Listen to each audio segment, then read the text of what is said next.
तो ये जो शाहीन आफरीदी को कप्तानी मिली है, इसके बारे में क्या ख्याल है? दानियाल, आपसे स्टार्ट करते हैं। हमने इससे पहले जो लास्ट शो था मंडे वाला, उसमें हमने डिस्कस किया था। उस टाइम ऑफिशियल नहीं हुआ था, लेकिन जो अनऑफिशियल न्यूज़ थी वो आ चुकी हुई थी। और मैंने उस दिन भी कहा था कि बहुत एक सरप्राइजिंग डिसीजन है, ऐसी कोई बात हो नहीं रही थी वनडे क्रिकेट के लिए। अगर आपने T20 फॉर्मेट का कैप्टन, आपकी परफॉर्मेंस T20 में ख़राब रही, अगर आप ओवरऑल एक साल की वनडे परफॉर्मेंस देखें तो नॉट गुड नॉट बैड है, आपको वहाँ पे चेंज की ज़रूरत नहीं थी। और शाहीन शाह अफरीदी ने किसी भी लेवल पे वनडे क्रिकेट में कैप्टनसी नहीं की हुई, हम वो लिस्ट ए क्रिकेट हो या पीछे डोमेस्टिक में भी, वो सिर्फ फ्रेंचाइज क्रिकेट में उन्होंने कैप्टनसी की है और उसके बाद कुछ डोमेस्टिक T20 इवेंट्स में।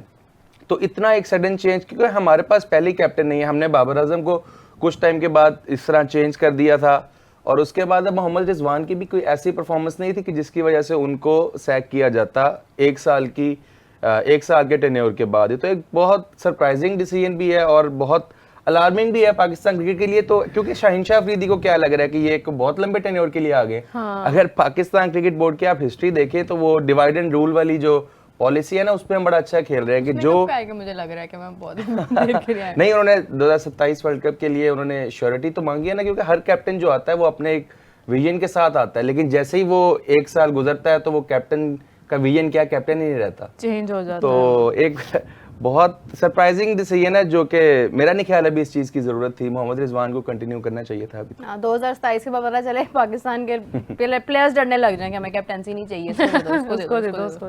मिसाल, आपकी क्या राय है? वेरी बिल्कुल राय डैनी वाली है, सेम टू सेम। कुछ समझ नहीं आता। ये मैंने वही कहा था ना कि सोए उठते हैं ये, फिर जिस तरह के इनको ख्वाब आते हैं, जिस तरफ करवट लेके सोते हैं, उस तरह के डिसीजंस ले लेते हैं। खराब हम T20 में खेलेंगे, ODI का कैप्टन बदल देंगे, T20 का कैप्टन हमें लग रहा होगा कि इसकी तो जगह ही नहीं बनती, let alone we have him let the captaincy, लेकिन फिर हम उधर जाके ODI का कैप्टन बदल देंगे और वो भी उस बंदे को बनाएंगे जिसने कभी की नहीं है कैप्टनसी किसी भी जगह पे। जिसको T20 देने चाहिए उसको हम ODI दे देंगे। लेकिन खैर ये स्टैट्स, ऐसे डैनी ने कहा ना कि हमारे कितने जल्दी कैप्टन्स बदलते हैं। मेरे पे भी मैंने नवंबर 2023 में Babar Azam resigned as captain. 2023 नवंबर में शाहीन अफरीदी को उन्होंने T20I का कैप्टन बना दिया। नवंबर 2023 में शान मसूद को टेस्ट का कैप्टन बना दिया। फिर मार्च 2024 में शाहीन को रिमूव कर दिया। फिर बाबर को दोबारा ले आए T20 कैप्टन। फिर अक्टूबर में फिर बाबर ने रिजाइन कर दिया और फिर रिजवान को अपॉइंट कर लिया व्हाइट बॉल कैप्टन। फिर रिजवान की जगह सलमान अली आगा को बना दिया T20I कैप्टन। फिर जी रिजवान को ODI से हटा दिया और अब शाहीन को बना दिया फिर से। ये मुझे समझ नहीं आ रही क्या चल रहा है, ये म्यूजिकल चेयर चल रही है। और ये ना किसी एक पीसीबी चेयरमैन का इशू नहीं है, जो बिल्कुल आप स्टैट बता रहे हैं ना बिल्कुल सेम ही है, लेकिन मेरे पास ना उसके जो हमारे पीसीबी चेयरमैन है, सबसे पहले ये नजम सेठी साहब थे जो ये शादाब खान को इन्होंने कैप्टन बनाया 23 में। उसके बाद जका अशरफ साहब रहे, उनके साथ भी यही रहा। और जब से मोहसिन नकवी साहब आए ना, हम चाह रहे थे कि शायद स्टेबिलिटी आएगी, वो भी वही करी जा रहे हैं। वो उससे ज्यादा वो चीज आ रही है कि अब जो है ना, अब कोई भी प्लेयर, जिस तरह आपने कहा ना कि शायद कोई कैप्टनसी लेने के लिए भी रेडी नहीं होगा, because unnecessary pressure, press conferences में जर्नलिस्ट के और उनके फजूल क्वेश्चंस, फजूल का क्रिटिसिज्म, जो बाकी प्लेयर होगा वो आपको ठीक लग रहा होगा, जो कैप्टन होगा वही सबसे ज्यादा बुरा लग रहा होता है। हमने शान मसूद के केस में भी देखा है, हमने बाबर के केस में, रिजवान, और अब सलमान अली आगा और अब शाहीन शाह की बारी है।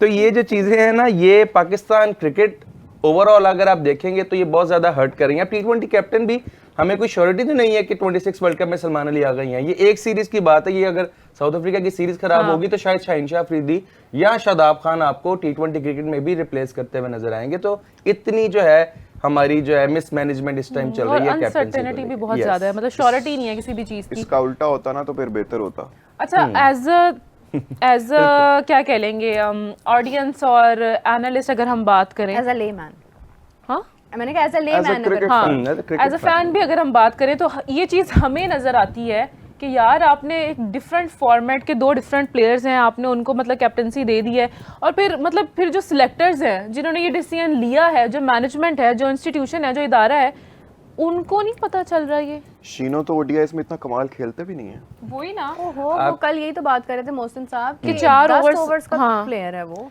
शाहीन शाह अफरीदी 4 का प्लेयर आप उसको 10 तो खेलते भी नहीं है, वो पिक एंड चूज ही कर रहे हैं। जब से इंजरी के बाद 22 के बाद वापस आए, वो कब सारे मैचेस खेल रहे हैं। उसके बाद आपने उनको टेस्ट टिकट भी खिलानी है, वो वनडे अगर T20 के कैप्टन होंगे तो वो मैच कैसे मिस करेंगे। तो एक इंजरी प्रोन बॉलर भी है और उसके बाद कैप्टनसी कोई इतनी ज्यादा कीवी भी नहीं है, लेकिन ये है कि उनको शायद बैक सपोर्ट बहुत अच्छी है जो कि पीसीबी में आपको चाहिए भी।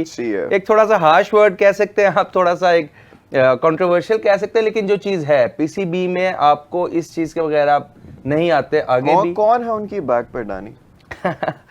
देखिए फ्रेंचाइज क्रिकेट का बहुत बड़ा रोल है, उनके जो फैमिली रिलेशंस हैं उनका बहुत बड़ा रोल है पीसीबी में। तो ये सब चीजें जो हैं as a player as a captain शायद उनको इस टाइम तो बहुत ज्यादा फायदा दे रही है, लेकिन शायद लॉन्ग टर्म करियर में उनके लिए ये बहुत ज्यादा नुकसान भी हो सकता है as a player Shaheen Shah Afridi के। अच्छा, एक और ये हमारी इस मैनेजमेंट का ये मेरे ख्याल से कि removed Shaheen, reappointed Shaheen, appointed Babar, removed Babar, Yes. appointed Rizwan, removed Rizwan, appointed Kirsten and Gillespie, forced Kirsten and Gillespie out, appointed champion mentors, फिर उनको भी हटा दिया, invented champions cup, फिर उसको भी मार दिया, बकारी appointed chief selector, फिर उसको रिमूव कर दिया और फिर वो सारा head of mentors को ले आए जी, फिर 18 first class teams, 8 teams, then 10 teams, ये सारा भी बड़ा यूटर्न्स होती रही। डिपार्टमेंटल क्रिकेट सीओओ को पीसीबी के हटा दिया, फिर उसको पीएसएल का सीईओ बना दिया। मतलब एदरों उठाना है उसे फिक्स कर देना है कि सर आप नाराज नहीं हो, आप मेरे भाई हैं, ये देखें, ये पकड़े आप,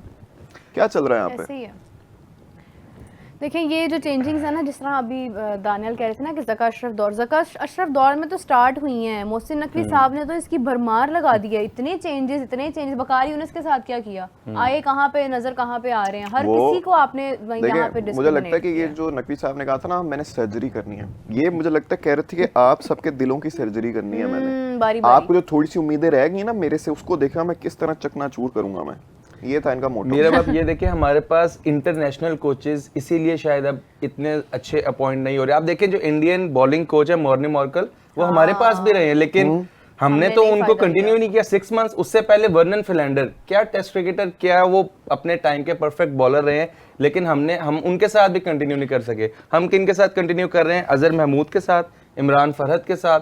no offence to anyone, but यही है कि जो इंटरनेशनल क्रिकेट के बड़े स्टार्स हैं हम उनको अपनी कोचिंग में नहीं ला पा रहे। भी तो हमारे पास भी था, उनके पास भी था। Australian legend Gary Kirsten, India के world cup winner, South Africa की कितनी कोचिंग की, कितनी बड़ी सीवी है उनकी एज अ कोच। इसका नजर आता है कि कोच का नहीं है, ये टीम का, अपनी हमारी टीम का और ये पीसीबी मैनेजमेंट का, कि ये जिस तरह से अपने कोचेस को, जिस तरह से अपने लोकल कोचेस को, आप जिस तरह वकार यूनिस की एग्जांपल दे रही हैं, कोई वसीम अकरम ने कितनी बार ये हाईलाइट किया है कि मैं नहीं बनना चाहता पाकिस्तान का कोच। वो बाहर जाके कोचिंग कर लेते हैं, वो आईपीएल में कोचिंग पहले करते रहे जब हमारे हालात बेटर थे।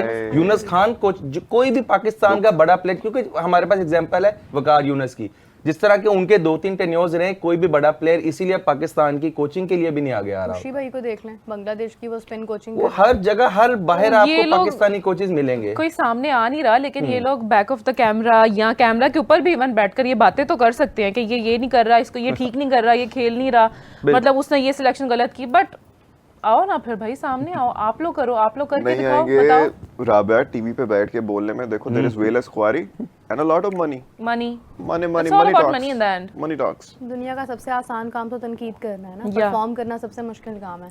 इसीलिए मैं कहती हूँ यार, बड़ा परफॉर्म कर ही जा रहा है मीरा। अभी मुझे लगा था आउट हो गया, लेकिन वो भी एज लग गया, आउट ही नहीं हो रहा। हमने अपने इतने लेजेंड्स हैं हमारे, शुएब अख्तर हैं, वसीम अकरम हैं, शुएब मलिक भी अब भाई जाके बैठ जाते हैं। भाई शुएब मलिक को तो मतलब मेरे ख्याल में कि he is quite young but not so young, he's in that kind of a age के वो कर सकते हैं, कोचिंग कर सकते हैं, he can do a lot, तो है वो, he is just fit but he is very old on the screen and talk। यार लेकिन honestly late 40s में तो होंगे। honestly speaking वो बंदा ना 2000 से तो क्रिकेट खेल रहे हैं, वो बंदा हमारे अभी के क्रिकेटर से ज्यादा फिट है। मोहम्मद आमिर भी, शुएब मलिक भी, लिटरली मैं ये बात अगर आपको कहूँ ना, वो अभी मैदान में उतर जाते हैं। यार वहाब रियाज उतर गए थे, वापस भेजा था उन्हें, ग्लव्स पहन के आ गए थे। नहीं वहाब भाई आप ना आएगा प्लीज, नहीं वो नहीं आते हैं, लेकिन भाई अब पीसीबी के अंदर ज्यादा यार सलमान बट के साथ क्या किया हमने, इतना ग्रेट बंदा सलमान बट, इतना ग्रेट बंदा। अच्छा जिस तरह हम कह रहे थे ना कि जो जाके काम नहीं करते, सलमान बट ऐसे प्लेयर हैं जो कि ना नजर आते हैं जो एकेडमी में। देखिए जो उन्होंने 2010 में किया, वो एक गलती हुई, वो खत्म हुई, उसके बाद उन्होंने सॉरी किया, अब ठीक है, वो चैप्टर क्लोज हो गया। लेकिन as a cricketer, as a cricketing mind, Pakistan को चाहिए कि उसको यूटिलाइज करें, उनको technically sound, yes technically sound, very smart guy, और वो कोचिंग करते हुए नजर आते हैं। और वो ये नहीं है कि वो कहते हैं कि मुझे बड़े लेवल पे कोचिंग, ये देखिए शायद यहाँ पे ना लाइमलाइट ज्यादा है, कोचिंग यहाँ पे आप करेंगे, प्रेस कॉन्फ्रेंसेस, मीडिया, जो अंडर 19, अंडर 15 की कोचिंग करे ना, असल कोचिंग वो जो यूनुस खान ने भी की थी, वो असल कोचिंग है, वहां पे बच्चा सीखता है। यहाँ पे तो एक प्लेयर बन चुका हुआ होता है, यहाँ पे एक प्लेयर इंटरनेशनल लेवल पे आ गया। जो वहां पे ट्रेनिंग है वो ज्यादा मुश्किल है, आप छोटे बच्चों को सिखा रहे हैं। और डीएच एकेडमी में भी जो मैंने सलमान बट की काफी सारी वीडियोस वगैरह आती रहती हैं, वो वहाँ पे रेगुलर जो है वो उनके साथ काम कर रहे हैं। ये बहुत अच्छी चीज है। जिस तरह मोहम्मद हफीज साहब का बड़ा एक स्टांस है सलमान बट के अगेंस्ट हमेशा से, मैं नहीं मानता। गलत है। तो मैं- उनको चाहिए कि मैं जरा भी नहीं थोड़ा सा ना, अगर वो क्रिकेट पे काम कर रहे हैं तो उनको सपोर्ट करें, बजाय के जो नहीं कर रहे हैं उनके साथ बैठ के आप पूरा 2-2 घंटे के शोज करते रहे। मैं इसको हिपोक्रेसी बोलूंगा बिल्कुल और ऐसे। डबल स्टैंडर्ड्स बोलूंगा। बिल्कुल ऐसे ही। जहाँ आपको पसंद आएंगी, जहाँ आपके फेवर में चीजें होंगी, वहाँ पे आप अपने स्टैंडर्ड्स को साइड पे रख दोगे हफीज साहब, और जहाँ पे नहीं होगी वहाँ पे आप बोलोगे आके। अच्छा, इजी हो जाओ। इस टाइम ना सिर्फ एक बंदा जो है ना वो right man to the right job वाला काम कर रहा है। वो ये है कि जो आकिब जावेद साहब एनसीए के हैं ना, वो बिल्कुल सही अपनी जगह पर अब जाके, वो भी पहले उनको हमने इतना मतलब मेरे ख्याल से गुजारा दानियाल अपनी अग्री नहीं सारी करते हैं, जगहों हंस से। रहे हैं। ओके या मीरब का ओपिनियन बिल्कुल है। वो आकिब सिर्फ जावेद एनसीए साहब के हद तक है जरा। ठीक है, एनसीए में वो हाँ, ये पॉइंट ऑफ व्यू वो क्या क्या नहीं कर रहे। उस बंदे को भी आपने इतनी सारी जगहों पे लगा दिया, और वो वाहिद ये बंदा था जो क्रिकेट पे इतनी अच्छी बात करता था कि आकिब जावेद को सुन के ना आपका अपना स्टैंस बड़ा क्लियर होता था, और आपने उनका भी मुंह बंद करा दिया। और जो उनका राइट, जो उनका काम था, वो Oh आपने my अब जाके God. उन्हें दिया। उसके साथ Oh और my सारी God, 400 is up. Oh my God. Literally. कहाँ पे मैं एक विकेट रहती थी and we were leading by 100 and something runs. ये 235 फॉर 8 थे और अब और अब 170। और ये बेटा, मुतसामी से अब इन्होंने आप बॉलिंग लोग- नहीं करवाई थी, तो मुझे लगा कि यार इसको खिलाया क्यों है, वो 100 करने वाले हैं। कौन था मुझे तो जो- लगता है रबाडा भी कर देगा।